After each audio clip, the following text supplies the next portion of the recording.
This is a down and dirty tutorial on pattern making, but I'm working on this jacket pattern, so I thought I would just do this kind of rough and ready video. So what you're seeing here, you see the body, you see the undercollar, you see the lapel facing, and you see the upper collar. Now the object here, because pattern making is a formula, there is a formula by which you can add in the favoring and the turn of cloth. That is the purpose of this video, and I will show you how to arrive at these 4 pattern pieces. Pattern making. So what I have here, this is a jacket I'm working on, and what I want to show you is how to add the turn of cloth at the roll line. So now this line here is the line between the body lining and the facing. And as you can see, I draft any kind of notch lapel in a similar way to drafting a shawl lapel.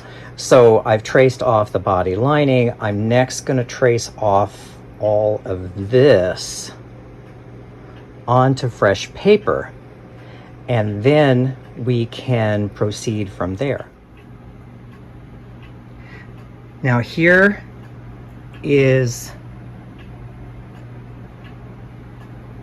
the facing and the upper collar traced out from the main draft. Now I'm going to do this in 2 stages. One stage, I'm going to add all of the favoring around the edges, and then in the next step I'll show you how to add the turn of cloth at the roll line. Now understand that you're looking at stitching lines here. We will add the seam allowances later. So I will go off camera and add the favoring in a color so you can see how that manifests, and I will bring it back to you. As you can see, we've added 1/4 of an inch out, redrafted the center back line. We've added 1/8 of an inch around the perimeters all along here to the break. Now I'm going to slide this up, because as you can see, below the break, I've subtracted 1/8 of an inch all the way around, and then at the join where the facing joins the lining, I've dropped down 1/4 of an inch. So the pink line is the stitching line.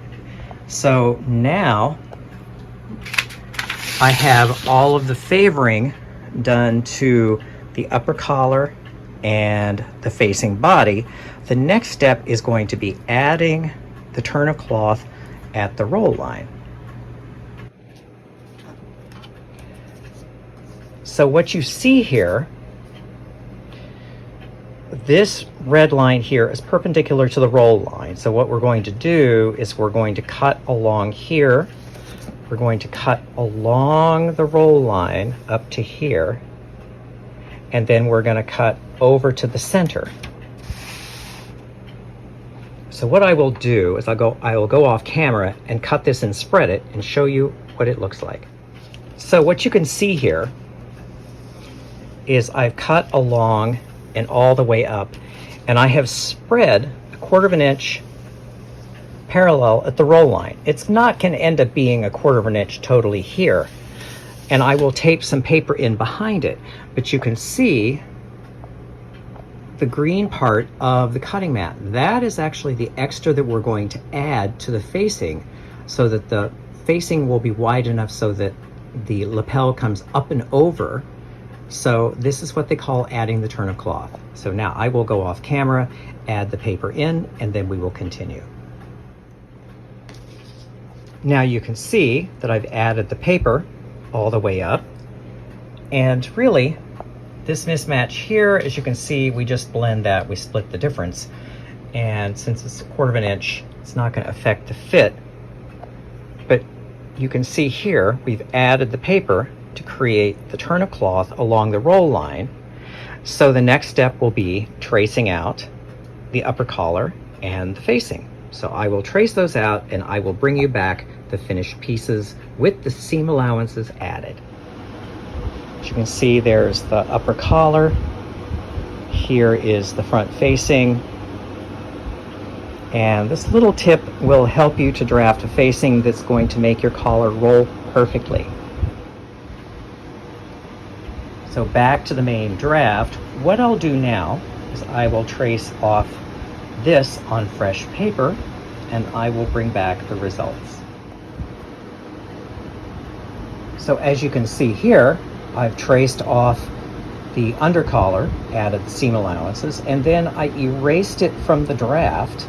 So here is the body. So now we have all of the front pieces, and that is the end of our tutorial.